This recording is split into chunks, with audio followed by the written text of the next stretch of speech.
Ka Meghalaya kan sakhi ka jingkio ko bakraw ha ki kambei tingka de ki kinhun shimen ha ka sengkam sengjam ka bak sorkar ka khmi linti ka jingwan tuit ka pisa ka bankot kumba san hajar ruspa klur tingka ha ki snem ki banwan penbena umintri rang ba ka jala konrad ki sama ha ka yeng dor bar tau an ha ka arpasan trik rumpang hi khmi linti sa kumba arjar ruspa laipu fra klur tingka ka bansa shimra shen hapo ki ars number 1 in yo hadu jan sanajar ruspa klur tingka ki jingbe tingka na ki jingseng kam shimet ha Meghalaya ya ka bangi khmi linti bakan penmi palat sanajar sanspa ki kam ki jam bat ki babu na kini kin day ka jing pediang ki briu ki banabar hospitality ong ukonran haba jubab ik jingatai halor kamang tingka hapo ka ying dor bar tawan Umintri rang ba ulapun pau halor ka jingla jong ka jila pan kintiu ha ka kam thong sin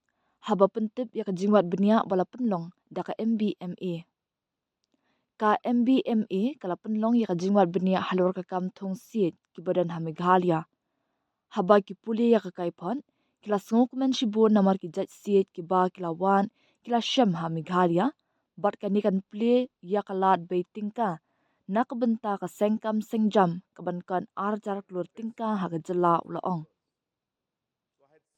Ukon rat ula benram baka sorkar kadang shus dang ya kalinti jian kren bat kinong bay tingka kibala ban sengkam sengjam bat kaban plilat ikinong rem kibadai kitrashnong.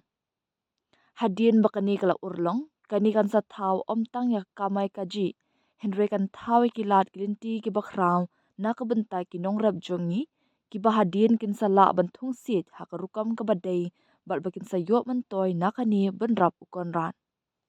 So the first point here, sir, is this entire concept of what is a budget, sir. I think is a point where people need to be aware and some sensitization is required. So budget is a policy decision, sir. It's a mission. It's a policy document. I'm sorry. And it reflects the intent of the government. And like any household, any organization, any company would look at their receipts and their expected revenues and their expected expenditure and would try to create a balance between the two. And that's what the budgeting exercise is all about, sir. And obviously, while we go through that, we face uncertainties, sir. So obviously nothing is certain. Government of India says they will transfer so much to us. But then in the CSS, will we get more? Will we get less? It's something that we cannot be 100% certain of. Similarly, our own taxes. We estimate that this is going to be the tax, but how much will come, how much will not come, is something that it only comes out as we move forward, sir. So there is always a mismatch in the timing of inflow and also in the amount of inflow and outflow of cash. Now that is why the important parts are here is that we need to look at the different fiscal space that is provided by Government of India and RBI for the states to function in. Certain members had reflected on that and mentioned about this, saying that there are ways and means, advances. So there's a certain amount that the state can take beyond the balances that they have. And ways and means advances is one of them. There is something called the special drawing facility. And then there is something called the overdraft. So these are all fiscal spaces which are provided to every state government. It's not just Meghalaya. Every state government does this. And as I said, this happens because of the timing of the mismatch in terms of inflow and outflow. A very small example of that, sir, is we pay salaries on 1st of every month. Whereas the share of central taxes that we receive comes in on the 10th of every month. So now when that happens, I obviously cannot wait till the 10th of that month to pay the salaries. I have to pay the salaries on 1st of every month. So there are certain months in which I have to pay double salary. For example, in Christmas time, December, we clear the salaries of November and December in the month of December, sir. So therefore, we require additional cash.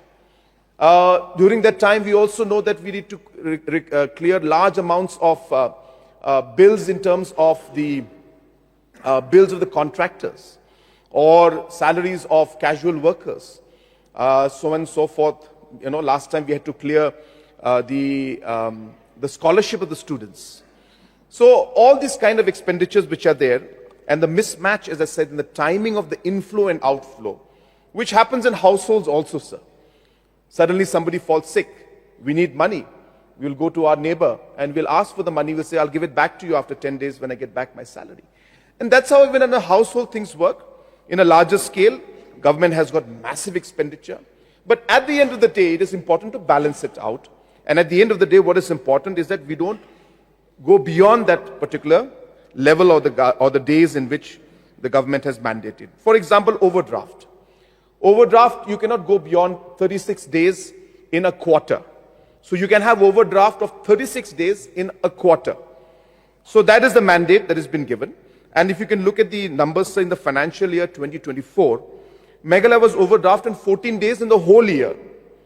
So there's 36 days in every quarter. That means multiply by 4. That's about 100 days plus you can be overdraft. So Meghalaya was overdraft 14 days. There are other states like Telangana, Andhra Pradesh that are at 145 days, 144 days. Kerala is at 67 days. Mizoram is 32 days. So on and so forth. So it happens, sir. And as I said, these are the fiscal spaces that are given to state governments in order to be able to balance this mismatch of the inflow and outflow of the timing. Next. So this is an important, again, figure, what we call budgetary savings. Now, as I've explained, sir, budget is what it means, sir, basically is that, sir, budget again is a notion, a number that we have in our mind. It's not that when I say that the budget is 30,000 crores, that I have 30,000 crores in my account today. It's not like that, sir. Throughout the year, every month we'll get our taxes, revenues, and through the financial year we will get the 30,000 crores is what we expect and anticipate, sir. So if you look at the yellow line, which is Meghalaya, so the budgetary saving is, of course, the difference between the estimates and the actual spending that takes place. So an example is here of 2023-24, sir, where it shows that our budget estimates were 22,000, whereas our actual expenditure was 21,817. So one could call it, and obviously audit will do it, that every money that is saved, so they say that's the budgetary saving. Now, is there an actual cash that's lying there? No, sir, it's not like that. We could spend only the amount of money that we got. So if you look at other states like Uttar Pradesh, they have expenditure as a percentage of budget estimates is 83%. Ours is 99%, which means we are very close to the amount we got, or rather, sorry, the amount we anticipated in the budget and the amount we actually ended up spending. Meghalaya is quite close, sir. And this happens, as I said, the numbers are quite different. So it's a normal thing is what I'm trying to say. It's not that Meghalaya is the only state that goes through this. Every state goes through it. So the budgetary savings that takes place, which audit mentions, because it's their duty to mention. So therefore, this is what happens, sir. Next. And therefore, sir, if you look at now the trajectory, which we've been speaking about throughout the governor's address, as well as, even in my budget speech, that Meghalaya today is the second fastest growing economy in the country, and the only one to record consistent 10% of growth, real GSDP growth in 3 years consecutively, and a 76.5% economic growth in terms of our GSDP from financial year 21 to 25, third only to Assam, UP, and next is Meghalaya, sir. So you can see the clear trajectory in which the state is growing, and this is the growth rate that we are having now, and we expect this to continue, and that's the kind of momentum, sir, that has been created in the past few years. Next. So this is what GSDP and what growth is all about, sir. This is how growth is calculated. Growth is a combination of the consumption that takes place in the economy, of the private investments that's done, of the government expenditure that is done, and the net exports that are there. Now, this is what normally a GDP is made up of. In GSDP, normally the factors are more limited to private investment and government expenditure, because consumption is normally kept at the central level figures, sir. So therefore, our GSDP is driven more by government expenditure and private expenditure. More so by government expenditure as of now, because private investment is limited in our state. So therefore, this is what it is, and government is doing the necessary. That's why our capital expenditure is growing, and that's why you're seeing the growth in the GSDP. Now, sir, what does that mean? When we talk of GSDP growing, it's not just about GSDP growing, sir. So this is, again, as I said, this is the formula that is used by RBI. And it is a clear formula that's used throughout the country, that every 1 crore of increase in a particular sector in GSDP, it leads to a certain number of jobs being created. So if you look at agriculture, 1 crore increase in GSDP creates 45 jobs, or rather employment opportunities. Increase of 1 crore in construction creates 30 employment opportunities. Similarly, in trade and repair services, it creates 21 employment opportunities per 1 crore increase in the GSDP. So therefore, sir, this is really where the employment opportunities are being created. Just to refer to the Honorable LO's points, sir, which I take, and take note of, so that the numbers for the posts that were vacant was about 7,000. In the beginning when we had taken over, there were about 7,000 posts that we found were vacant.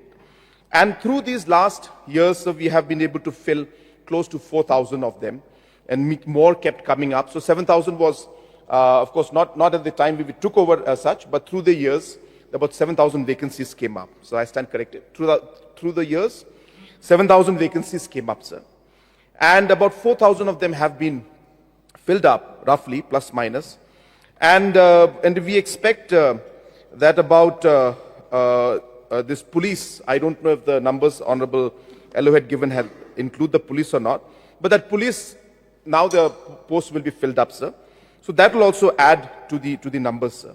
So we are going to be more or less saturating the number of vacancies that were existing and the recruitments that had to be done. And from now on, sir, we will see only the yearly recruitments that need to be done, maybe about 1,000 to maximum 2,000, depending on the year, but it will not go beyond that, sir. So the normal recruitments will take place. Most of the backlogs have been filled up or are being filled up, sir, as we speak. Next. So the growth in the public expenditure, this is a very important slide, sir, which I feel the members should look at. And if you can see, sir, consistently from 2020 onwards, as we note, we had a COVID and 2019. But if you look at 2018, which is when our first term started, we were at 9,858 in terms of the expenditure that we had as a government in that particular year, sir. And if you look at the expenditure that we expect in 2027, is going to touch 30,000 crores, sir. So it's almost a 3-time jump. In a matter of 8 years, there's a triple jump in the overall expenditure. And what is very, very important to note, sir, that there are 2 columns in every year. The green column is the revenue expenditure, and the light blue or grayish column is what we call the capital expenditure. So capital expenditure is all the infrastructure work we do. So you can see that the capital expenditure in terms of buildings, roads, in new assets being created, all of that is included in the capital expenditure. And you can see, sir, that there's been a growth of 16.5% in terms of capital expenditure. And in 2018, it was at 1,435. And today it stands at 9,135, sir. The revenue expenditure also has grown by 11.1%. But again, sir, revenue expenditure does not necessarily only mean salaries, sir. So any expenditure that is not infrastructure based, not on construction, is considered revenue expenditure.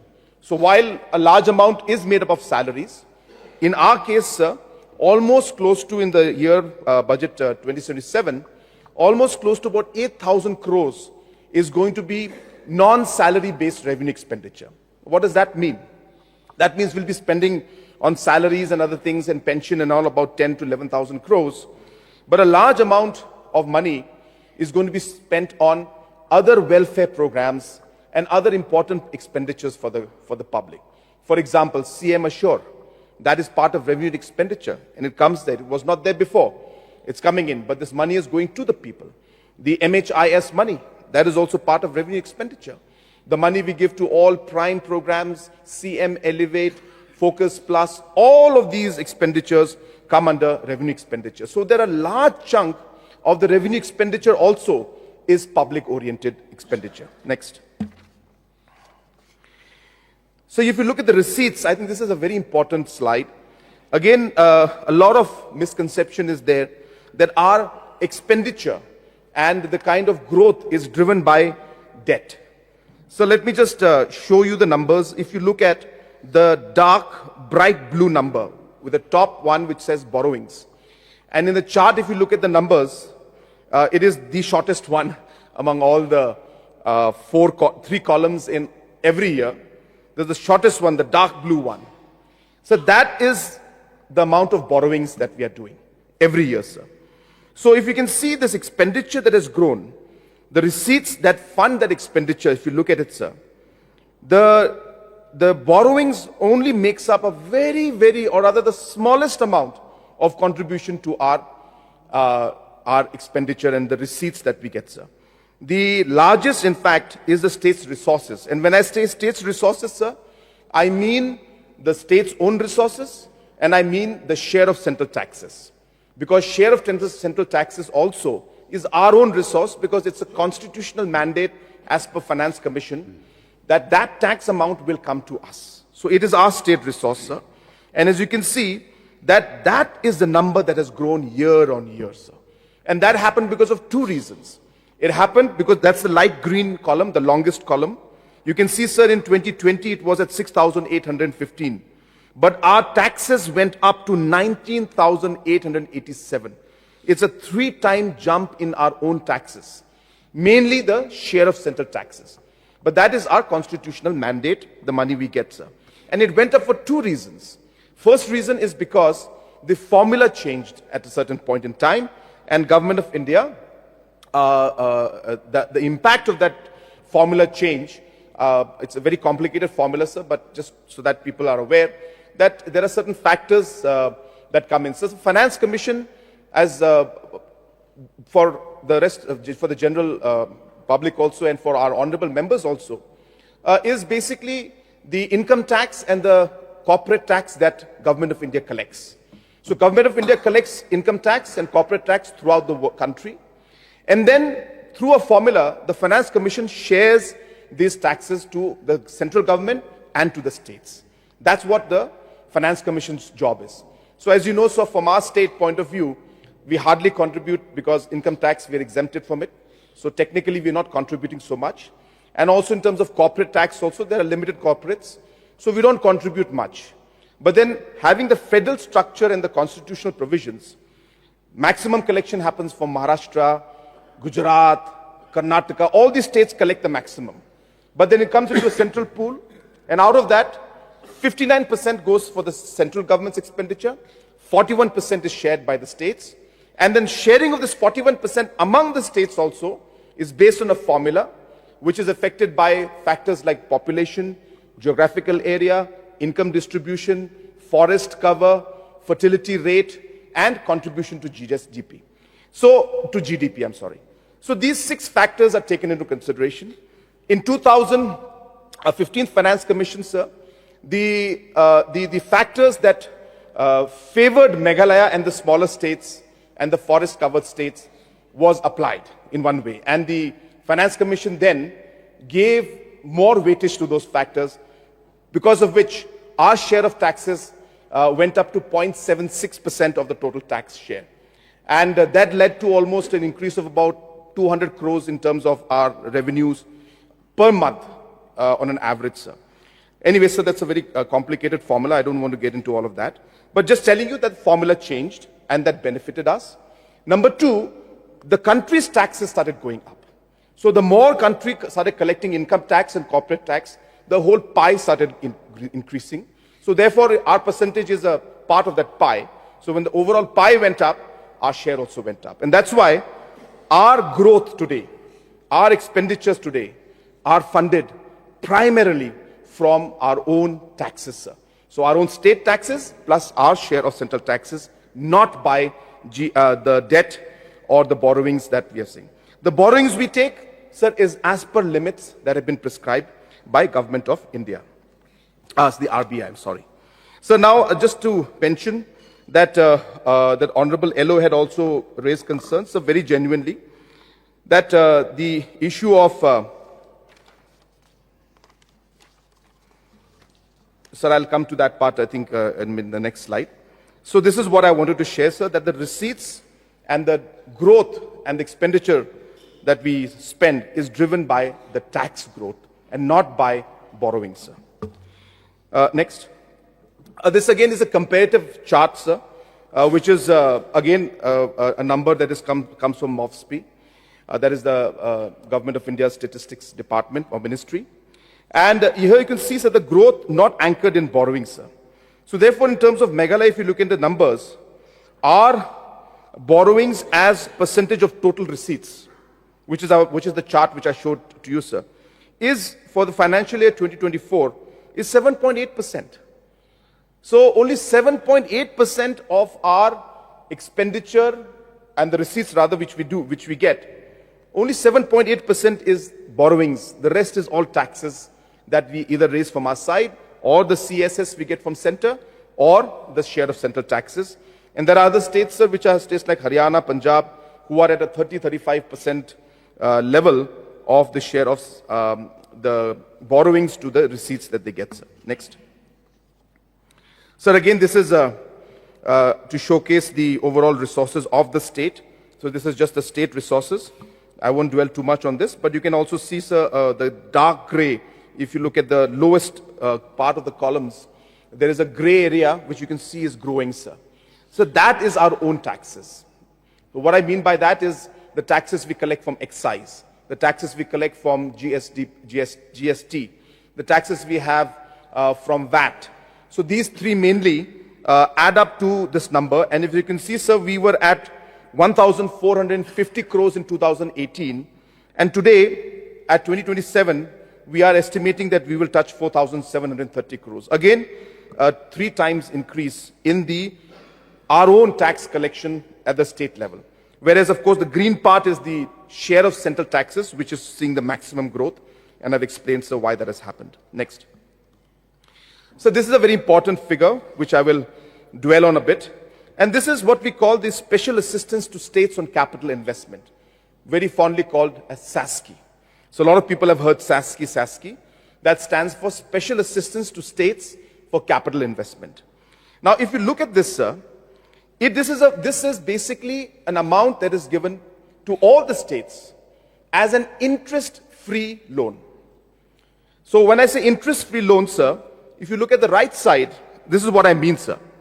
That I took 2,695 crores in 2026 as loan, according to SASCI, a 50-year interest-free loan, which means in the year 2076, 50 years from now, we, the government of Meghalaya, will have to repay back this amount. And how much is that amount? We have to repay back 2,695. There is no interest, nothing. Direct what we take now, we have to pay back in 1976. Now, for those with us, who will be able to connect to the finance part, what is the value of that 2,695, which we will repay back in 2076? If you were to discount that and get the net present value, as they call the NPV, of 2,695 to be paid back in 1976, that is valued at 98 crores today, sir. So technically, I'm taking 98 crores, but I'm getting 2,695 crores worth of it because I don't have to pay interest for it and I have to repay back only 2,695. This is what SASCI is. Now, another beautiful part of this whole provision is that we have to contribute what we call the Consolidated Sinking Fund contribution, which means 3.5 crores, which is a 0.5% of the amount per year we have to deposit, sir. Now, when I deposit this amount every year, into an account called the Consolidated Sinking Fund Contribution Account. This money, because of the interest it will get, in 2076, it will be valued at 3,912 crores, which means we will have more money in 2076 to repay this amount of 2,695 crores back, sir.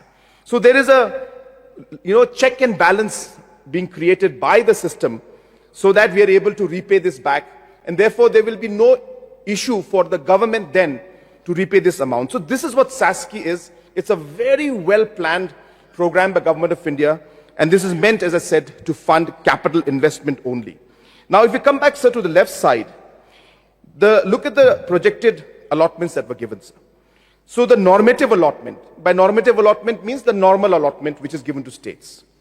So Meghalaya's normative allotment in 2021, or rather 2020, was 92 crores. But we managed to get 200 crores, sir. In 2021, it was 115 crores was what Government of India allotted to us. But we managed to get 281. So on and so forth. In 2024, our normative allotment was 844. But we managed to get 2,370 crores. This year, our normative allotment was 1,004. And we managed to get 2,695. And so this has happened because we have been able to utilize our funds quickly. So while audit may have certain, observations regarding certain uses, which, yes, sir, we'll definitely look into all of those concerns. But this number is reflecting the actual utilization that we are doing, sir. Government of India will never release 2,695 if our UCs for the 1,000 crores is not submitted. I can, sir, proudly tell you that in the Northeast, we are one of the best performers. And in fact, in the whole country also, we are one of the top performers when it comes to SASCI. And this year, sir, this year we are projecting 4,500 crores in SASCI to be taken up so that our funds that are required for our capital investment can be pushed. Next. So similarly, the centrally sponsored schemes. Now, as I again mentioned, sir, that the growth has been made because of the receipts we got in the income tax devolution and the corporate tax devolution that comes to us through the Finance Commission's devolution. And our own taxes has gone up. The third factor, sir, is the CSS, the centrally sponsored scheme. Again, so if you look at 2018, we were at 2,965 in terms of the funds we managed to get from centrally sponsored releases. And in 2024, that number jumped to 7,050, almost a 2.5 or 2.2%, 2.2 times the jump in terms of the money that was available to us. And again, I repeat, sir, well, observations were there that we did not utilize few things, which is possible, sir. There's a large system, many projects going on. But on the overall scale, we would not be able to get 7,000 rupees, 7,000 crores from centrally sponsored scheme if we had not submitted our UCs on time and had not been working in a very effective manner, sir. So yes, there could be few, but I think at the larger scale, these numbers speak loudly in terms of how we have been able to maximize the revenue and the schemes that we got from centrally sponsored schemes, where the amount jumped from 2,900 crores today to 7,000 crores, and it will go further and more in the future, sir. Next. So these are the externally aided projects. Again, we realize that while we are using the revenues and increasing the revenues we have, while we are targeting the centrally sponsored schemes, what more can we do? We need to look for more projects. And therefore, sir, if you look at the externally aided projects that are there, in the last 7 years now, including some projects that started before 2018, as mentioned by LO, but majority of them were after 2018, sir, that we have almost 12,166 crores worth of schemes of EAP going on right now. Again, sir, we are one of the best performing states when it comes to externally aided projects today. And as I said, the loan amount, which again a lot of people have been questioning, that who will pay this 9,126 crores? Why is government taking loan from World Bank? Why is the government taking loan from ADB, from KFW, from JICA, from NDB, IFAD? All these loans that are taken, sir, these are in 90-10 ratio, which means for the Northeast states and some special category states, Government of India repays back 90% of the loan. So out of the 9,126, that is a loan component, we will only end up paying 900 crores, and Government of India will repay back 8,000 plus crores on our behalf, sir. So that is how this works, and that is why this is a great way, sir. And we are hopeful that in this next Finance Commission period of the 16th Finance Commission, we would like to see that we touch another 15,000 crores worth of externally aided projects, and we are preparing for that purpose, sir. Next. So now this is what is important, sir. When we laid the vision for 2022 to 2032, and we looked at these 10 opportunities, if you look at the timeline, sir, we have almost reached halfway, where 4 years we have now been able to work, and the timeline to 2032 is what we are working towards, where we have 6 more years to go in order to meet these commitments and these opportunities that we have laid down. Next. So if you look at agriculture, I'll just touch a few subjects. I won't go into everything, sir. So in the last 4 years, we have seen over 2 times increase in the farmer's income without disturbing the biodiversity. And if you look at the activity, sir, it's a very holistic activity. It's not that we are doing just things on a piecemeal basis. We have done mission mode programs. There are 10 state mission mode programs, from Lakadong mission to organic mission to our floriculture mission to apiculture mission, so on and so forth. So there are 10 state missions that are going on. We have CM Farm Plus, again, where we are giving high value crops. We're giving seedlings and seeds and other planting materials of high quality. We have a different model of hub and spoke model, where different hubs and models are being, spokes are being created, where large processing units are being built, small processing units are being built, so that the value is, value addition can be done to the products. We are subsidizing the crop insurance, where government is paying the premium in most of the cases for simple things like Kisan credit, because of which the amount of insurance coverage has increased to a large extent. We're giving interest-free loans to farmers. We're giving CM Assure to farmers, which is again helping them during the time of distress. So a very holistic strategy has been developed around agriculture. Next.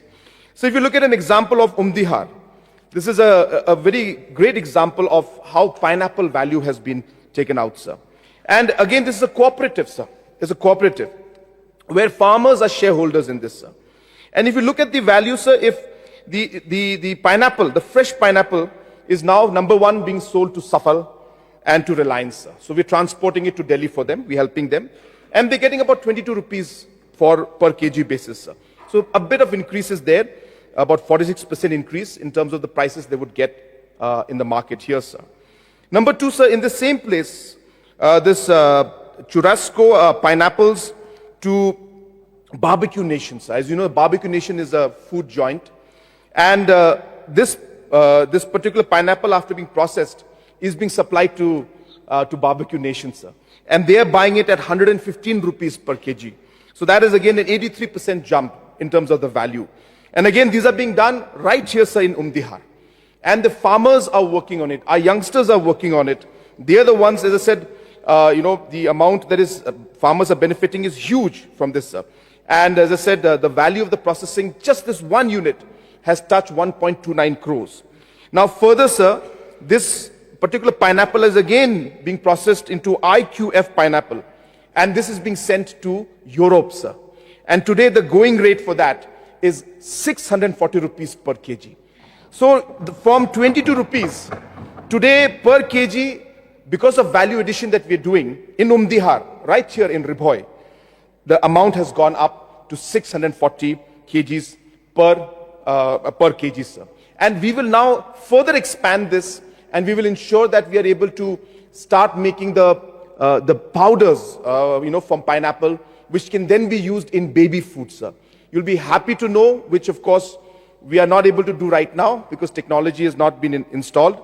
But this same pineapple, the frozen one, is sent to another location in India, and there they convert it into powder, and the pineapples from Meghalaya, which is processed and made into powder in this location, is then sent to Switzerland, where it is made part of baby food.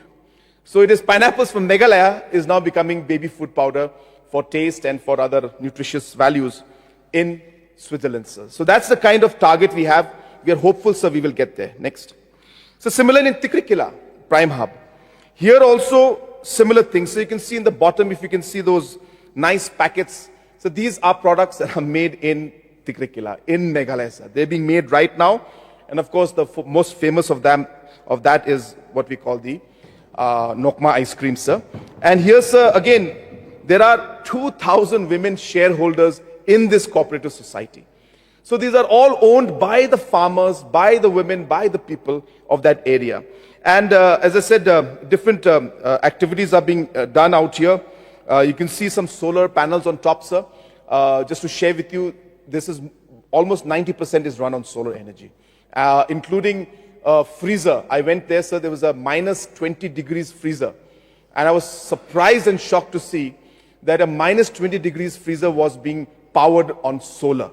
So that kind of technology today is being implemented in all the different units that we are putting up. Somewhere they're using 50%, somewhere 90%, but the presence of the solar energy is there. Next. So in the way forward, so like that, sir, like in the Muktidatta Multipurpose Cooperative Society or in the Umdihar Integrated Village Cooperative Society, there are many such examples. I'm just giving two of them. But right now we have in dozens, sir, in dozens. And we hope to make it reach into hundreds, sir. And as I said, if one cooperative society and processing unit can support 5,000 farmers, once we have about 100 of them, we'll be touching about 5 lakh farmers will be supported and impacted with that. So that's the kind of scale we are targeting. We have done our work, we have laid the foundations, and we know that we're going to reach that destination that we have in mind, sir. So what is that destination, sir? So I'm just giving few examples. I cannot go into all of them, sir.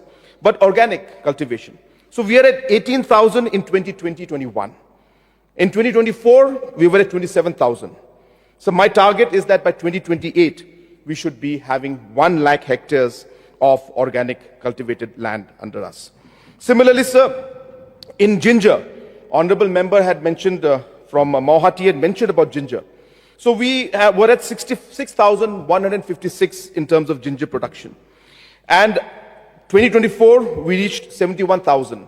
So we are hopeful and targeting that by 2032, we should touch 1,56,750 in terms of our production of metric tons of ginger, sir. And this is being done again in a very, very systematic mission mode way. And also to share with the Honorable Member that very soon we'll be inaugurating the largest ginger processing unit in Ribhoy, which is almost completed, and that is going to support hundreds and thousands of farmers, sir. So similarly, if you look at the farmers linked to higher markets, again, this is very important, sir, because that is really what the challenge is. So right now, we only have about 5% farmers are linked to higher markets. Our target is that by 2032, at least 50% of our farmers should have access to high market and high value buyers so that they can get the best rate for their products. Next. So coming to tourism, of course, sir, we've all seen the large hotels that are coming up, the 5 stars that are coming up. And these are obviously important, and I've explained that they're part of a larger ecosystem. And a 5-star coming in doesn't just mean the elite will come in and the rich people will come in. When these systems come in, sir, they activate an ecosystem which starts affecting the economy as a whole.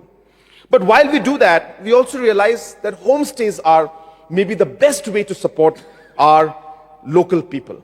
And therefore, sir, 1,000 new homestays have been created in the last few years, and we are targeting to create another 3,000 homestays.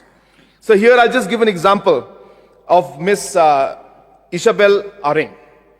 So she has a small 2-bedroom homestay in Warichora, South Karo Hills. And there are it's a 6-room homestay which was funded again by that PMGP program which we had earlier. Now there's no PMGP. And so you'll be happy to know that on an annual basis, once this was completed, Miss Isabel Aring is today earning 12 lakh rupees a year because of this particular homestay that has come in, sir. So therefore, it's a great way to ensure that our people, so when tourism boosts, when people come for different activities, be a concert, be a festival, or be it, for some big programs, they come and stay in these locations. When they stay in these locations, our people benefit. People like Miss Isabel Aring. Next. So again, grassroots music program. Again, this is a great program. 8,000 plus artists are being paid today. So on an average, 8,000 rupees to 50,000 rupees per gig, Government of Meghalaya pays these artists. We do almost 16,000 shows annually, sir. So you will see these small corners. I think today in the Police Bazaar, if you go, every day there is an artist or there are artists who are singing. And that's how we've been able to support 8,000 artists today. And these are people who are doing what they love. Music is in our blood, sir. And therefore, this is something that was very close to our heart. And we are happy we're able to take it forward. So there's a band called Alive. And they are just amazing, sir. This band, they were the top band in the MGMP Season 2. So you'll be happy to know that today they are playing in hard rock cafes throughout the country today. Different locations, sir. And they are earning 40,000 rupees to 1 lakh rupees a month during peak season, sir. And that's the kind of opportunities that we're talking about in terms of employment. Next. So while we do that, sir, there are large projects going on throughout the state in terms of overall destinations for tourists, new destinations. Now, these are not entirely new, sir. These are existing destinations, but we are upgrading them to an international, and if not international, at least to a national level, where if you look at the Mokkodok, 51 crores worth of skywalk and tourist hub is being created. It is tendered out, work is started, and we're hopeful that it will be completed within the next couple of years. This will be the longest cantilever in the country, sir. And therefore, this is a great project, and it will completely change the tourism inflow in Mokkodok area. Similarly, in Mandalgiri, sir, there's a 30 crore tribal heritage experience center which we are creating on the right side, on the top. This again is a great project that will promote our culture, yet give the modern facilities to our tourists and overall upgrade the tourism sector in East Garo Hills sector. Similarly, in Sakal Aduma also, an eco-wellness resort is coming up. On the right side below, there is the Rain and Bamboo Museum in Mausandram. Again, this also, as the Honorable Member himself mentioned, the construction is started and we hope to complete it soon. So like this, there are many other projects going on. I could not give all the numbers, but this is what is happening next. So this is recently in Sora, where we got additional funds from PM Divine. Sir, just to share with you, again for PM Divine, there's a normative allotment that every state gets. So say roughly about 150 crores, 180 crores, and that's it. So every state gets that amount, sir. But the Honorable Minister has got his own quota of about 200 crores. And he can give that funds to different projects or to a state as he desires. So he decided that he will give this additional amount, which is in his quota, to one state. And he had some kind of an unofficial discussion with different states, and he took presentations from different states. And I'm happy to inform you, sir, after seeing our presentation, the Honorable Minister decided that the amount that was there for this year under his quota, that this entire amount he will give for the Sora project under PM Divine for Meghalaya. And sir, you can see on the left side that this will have the Sora Experiential Center. That is a picture you can see on the top part, where you will have a very nice amphitheater, different facilities for tourists. This is also undergoing the tendering stage. And there are multiple projects within this 233 crore project that has been sanctioned. Next. So this is again one of the most iconic projects for us. Again, linking our culture, our heritage, and showing our growth to the world, and also attracting tourists in this particular project. This is the iconic towers, the monolith towers, which are going to be 123 meters tall. This is the second highest structure in the country, sir, after the Statue of Unity. And this will have a glass, that you can see in the top, there's a circular glass walkway, sir, where there'll be elevators and tourists will be able to go up on the elevator and walk on that glass up there.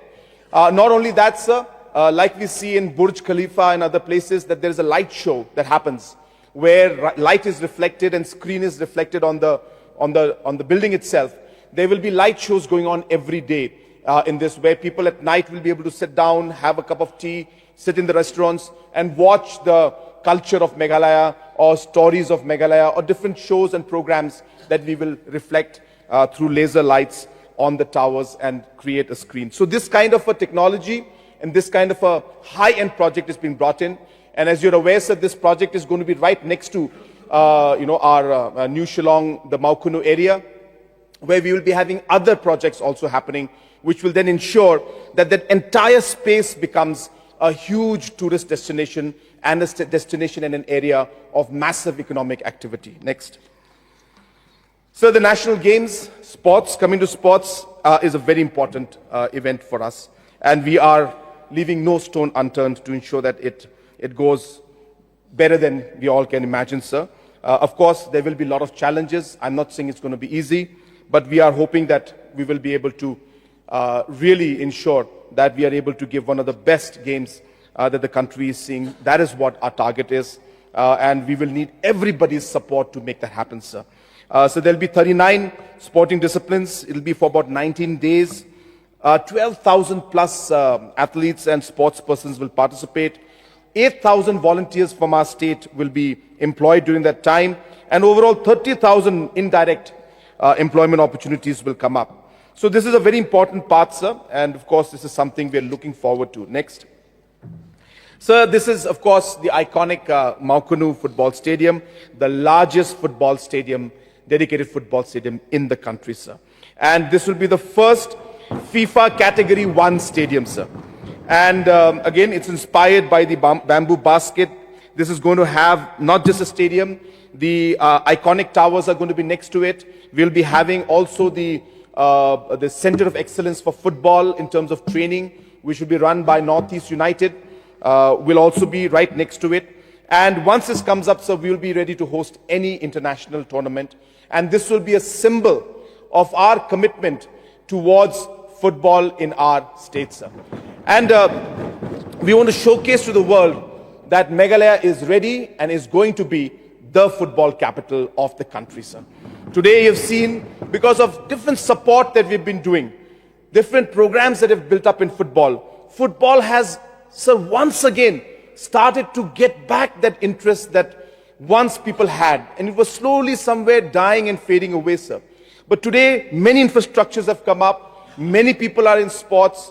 You know, I was following the Shillong and the Meghalaya League and all the other leagues that were happening. I was also following the Chief Minister's tournament that took place in Sikkim. And imagine, sir, in the tournament where top Northeast clubs had participated. Our own Nongbei football club won that tournament, sir. It is a great matter of pride for us and for the athletes, the sports persons who actually dedicated themselves to make and bring that cup to Meghalaya. And we hope that this will continue, sir.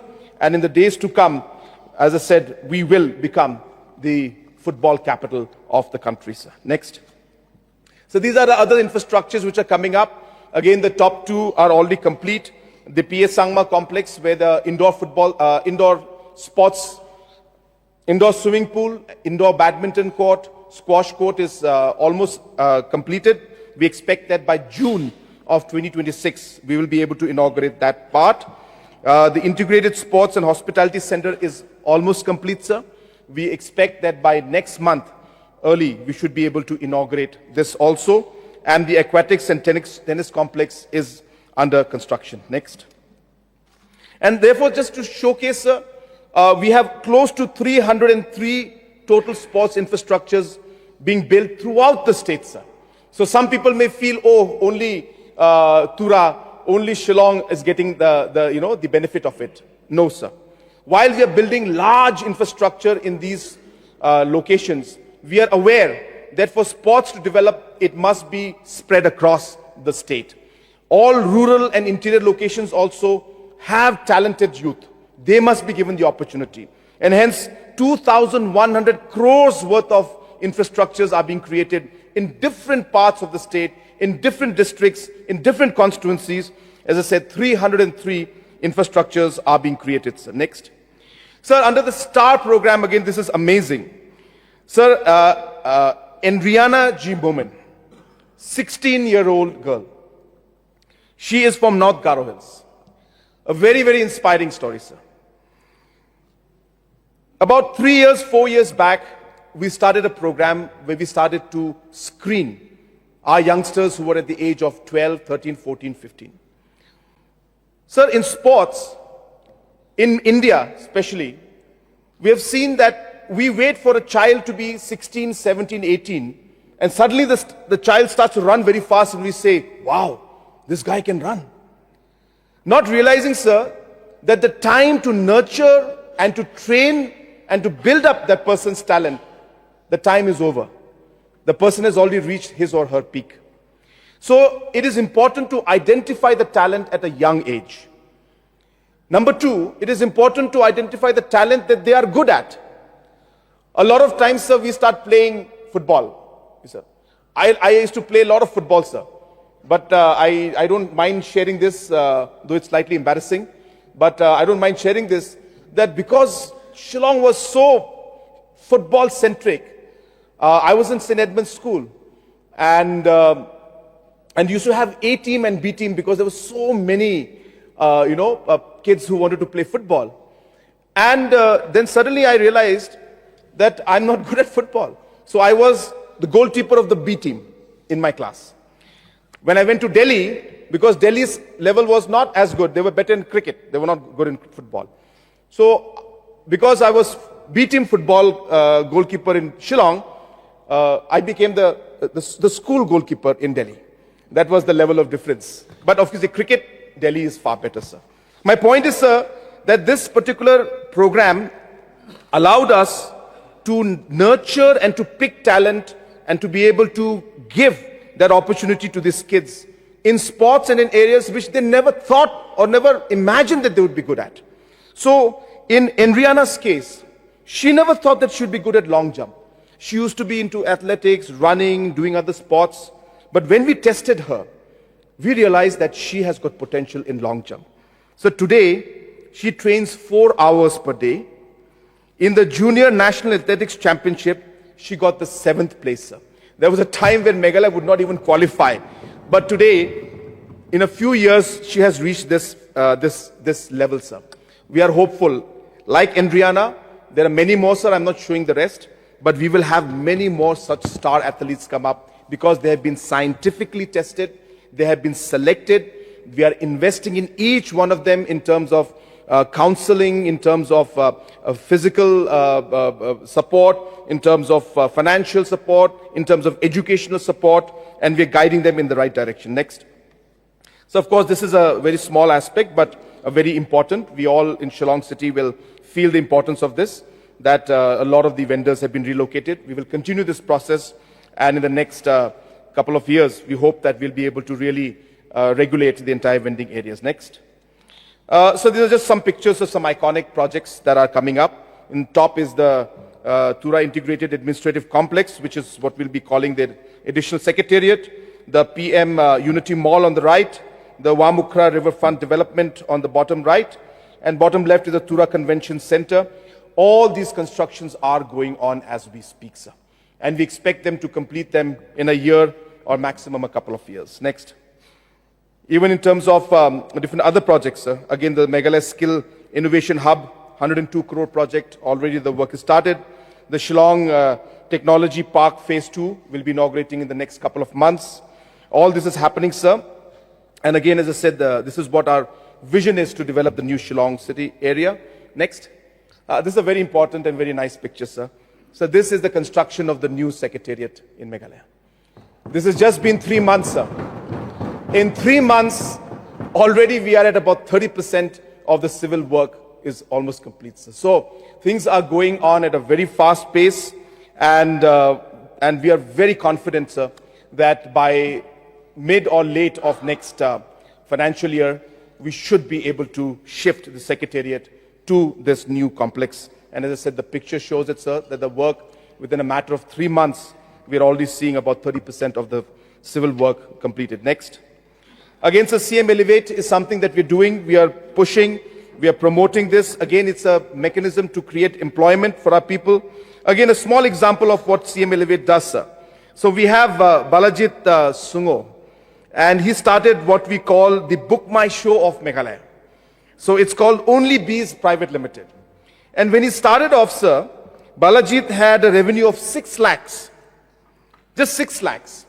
When we started supporting him through Prime, guiding him, giving him different kind of suggestions, financially supporting him, and just recently also we had a program where we felicitated him, sir.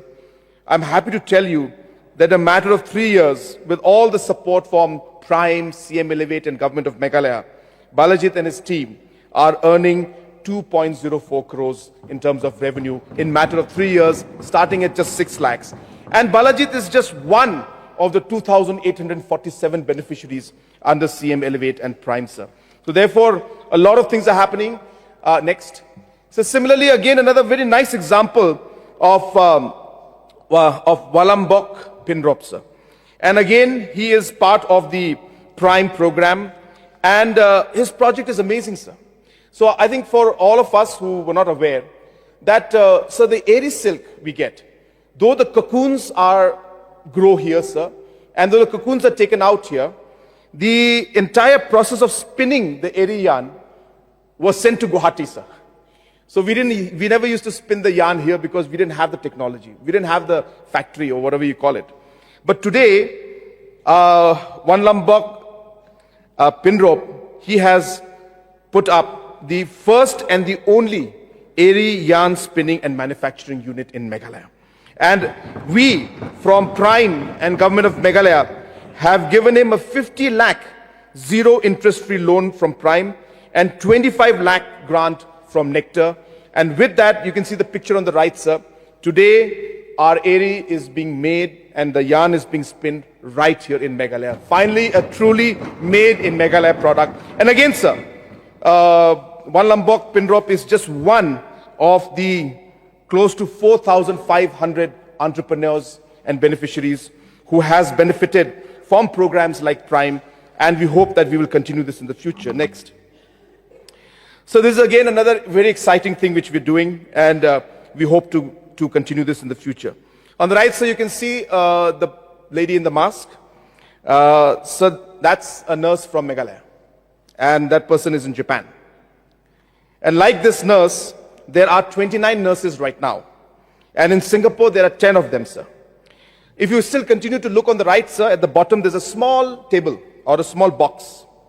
So each nurse today is sending roughly 1 lakh rupees per month to their family. They're saving and they're sending back, sir, on an average. So these 39 nurses, if they send every 12 in months, if they're sending 1 lakh, sir, they are sending a remuneration of 4.68 crores is coming into our economy, into the hands of the family members, sir. Our target, sir, is to touch 5,000 nurses. By 2032, we want to touch 5,000 nurses. Even now, as we speak, 30 of the nurses are in the pipeline being trained in Japanese, in German, and and German also, sir. They have not mentioned, but German also language is there. And we expect them also to be placed very, very soon. This is again being done in a very, very effective manner because the trainers are being brought from Japan and from the German embassy directly. And once we're able to touch 5,000 nurses, sir, they will be sending a remuneration of 600 crores per year to their families, going directly to our people. And jobs are going to be given to our people. So this area is something we feel we have a huge opportunity, sir. So I'm almost at the end, sir. I know it's been a long day. I'm almost at the end. I've just got another few slides left. So next, again, similarly, we have the private investments flowing in. I don't want to go too much into detail.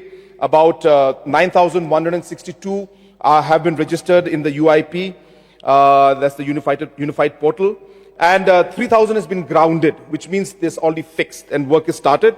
We expect another 2,638 crores or to be finalized very soon. So within a couple of years, sir, we'll have close to 5,600 crores worth of investment actually done in Meghalaya, which we are expecting will create more than 5,500 employment opportunities, and most of them, sir, will be in the hospitality sector. Next.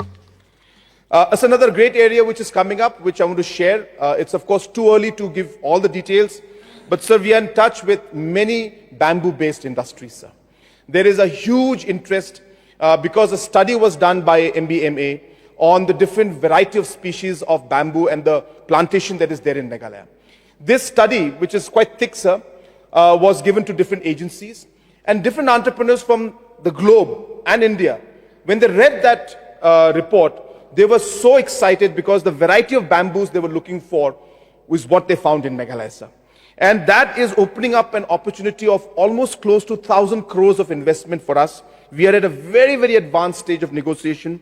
And the most important part for this is that once this does happen, this is going to create not just livelihood, but it's going to create a huge opportunity for our farmers who will then be able to plant bamboo in a very organized manner and be able to take and get the returns from it. Next. So healthcare is a very important part. This is my last section, sir. Second last section. In healthcare, sir, as I said, we really are investing a lot. Just to share with everybody, sir, 51 health centers were constructed and 544 centers were upgraded in the last 8 years, sir. 770 new hospital beds were added. 479 specialists and doctors were added through the MMSRB.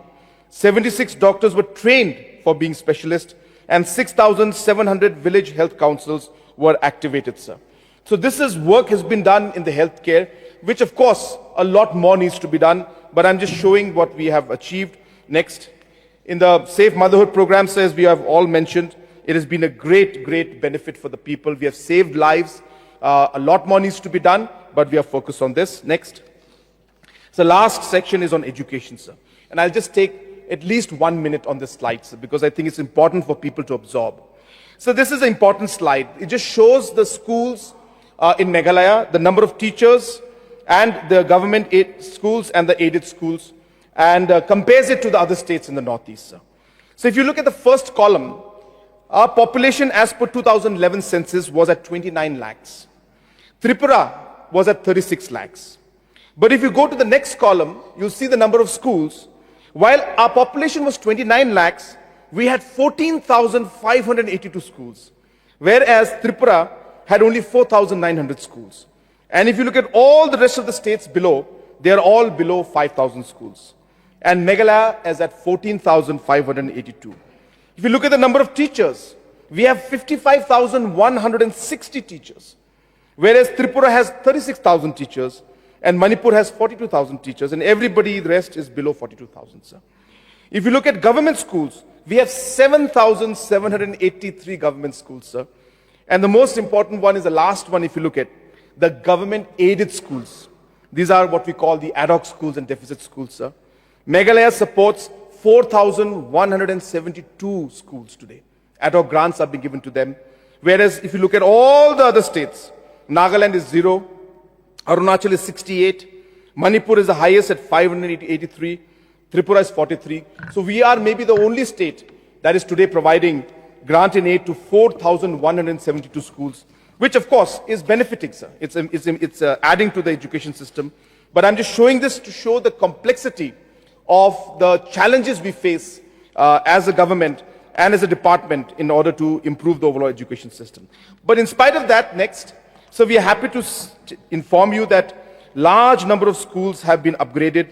Almost 2,045 schools have been upgraded under the Mission Education. We have investment of 1,866 crores going on in 38 Eklavya residential schools.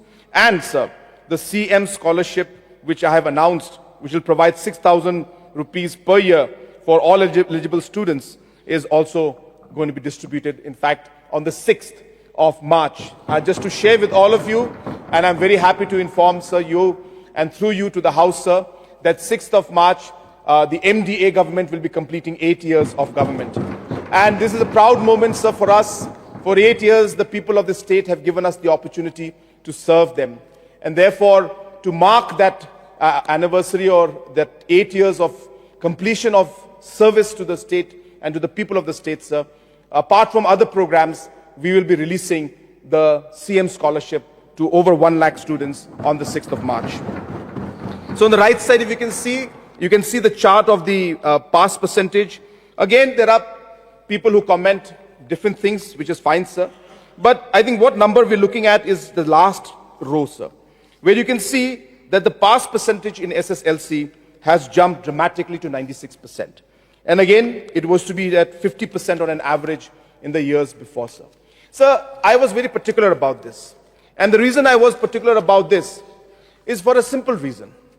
That in class 10, and a child is giving his metric exam, if a child fails an exam, sir, his life is over even before it started. His dreams are shattered. And as a government, if you are just going to not do anything about it and allow the system to continue, and children, you're talking of 30,000, 20,000 children not being able to pass class 10. So their lives would be destroyed and were being destroyed, sir. So therefore, it is our duty to support and to see. This is not an IAS exam. This is not an MCS exam. They have the right to be able to move forward in life. And it is with that spirit that we said, let us come out with guidebooks. So the guidebooks are there everywhere in the country. Anywhere you go in the country, every single CBSE, class 10, different boards in different states, they give guidebooks, sir. Our students in villages are poor. They don't have the opportunity to get different kind of support and guidebooks. Hence we came out. I'm very happy. I must congratulate the education minister and the department and the previous minister also for having done this. I think this is the greatest blessing that we have given to these children, sir. Next. So this is, of course, just a simple example of what the mission education has done. I know that there are many people who will still click the picture of the old building and they will show that, oh, where is the school? But I thought that maybe I'll show the new building also, sir. So therefore, these are the new buildings. A lot of people click the old buildings and then they show that this is the dilapidated condition. Yes, the old buildings are dilapidated, sir. But we have constructed new ones and that's where the students are being taught. Of course, a long way to go. I'm not saying it's done. A long way to go. But we are moving in the right direction, sir. So my second last slide. Again, this is the Captain Williamson Sangma University. So obviously, this is also another step forward. Next.